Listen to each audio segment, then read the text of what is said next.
Alright guys, what's going on? Hippie here. So in today's video I'm going to do a little bit of like the history of straight shackle locks or D-shaped locks. I'm going to try my best anyways. So I've got some history on certain parts, but then I'm going to have to do a little bit of speculation on why I think they moved away from this one to go to the next to get to the next iteration, right? For these locks, it was actually kind of harder for me to find the exact kind of birthplace for them. I couldn't even find patent pictures of these things. I don't know why. I've been searching for a couple of days now. There's probably somebody out there that's a lot better at nerding out than I am. Like I said, I tried my damnedest, I couldn't figure it out. I couldn't find a lot of information. But what I did find was, so the straight shackle kind of came around in about the 1050 to 1520 range. And what it actually looked like, and I'll just put a picture up here in the corner, was something like this. And what it was instead of like your standard key or whatever that you put into your keyway and all that, it was just a thin piece of metal with a little loop at the end, like you see, and you push that in. It pushes down on the two little basically like actuators, right? Pushes those down to where it slides out, and that's the formation of a straight shackle padlock. That's the first iteration of it, and it's Swedish. This says that it's Swedish Middle Ages is when that padlock came around. It ended up forming or going into a couple of different variations to where they started using. Sorry, I'm looking at all my notes while I'm also doing this. Where they started putting in springs and different parts, right, to try to make it a little bit more secure.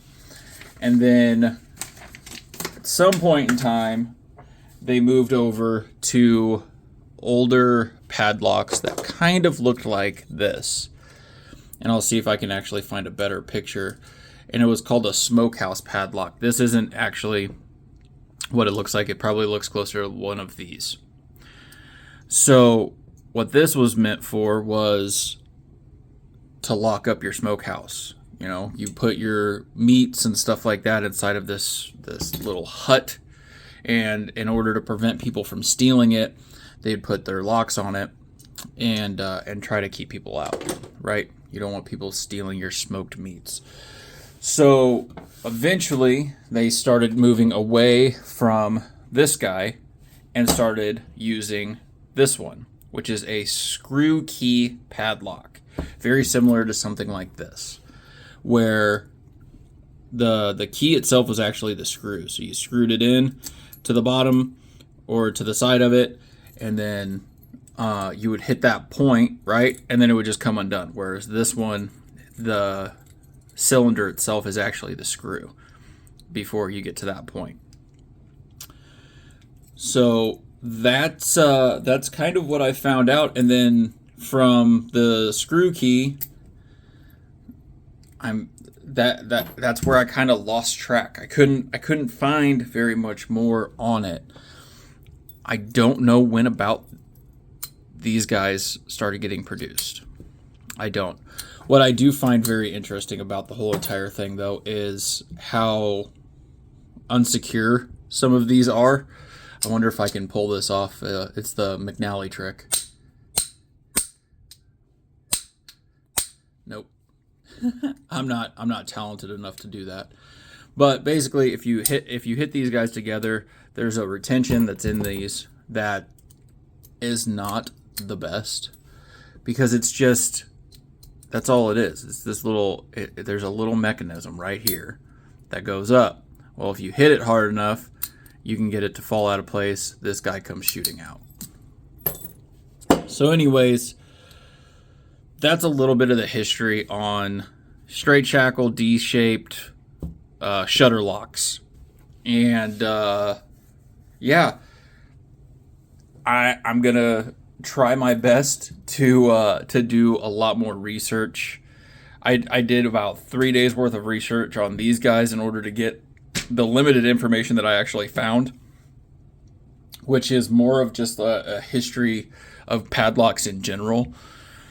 The next ones that I'm going to be doing are the old Ironsides. I've got a Sergeant that's coming that was made around the same time period that this guy was, and it, from what my understanding is, Yale had the patent out first on this guy.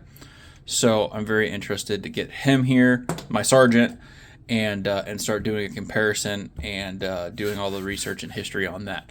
Now, these videos aren't going to be like once a week or anything like that. They're probably going to be sporadic at best.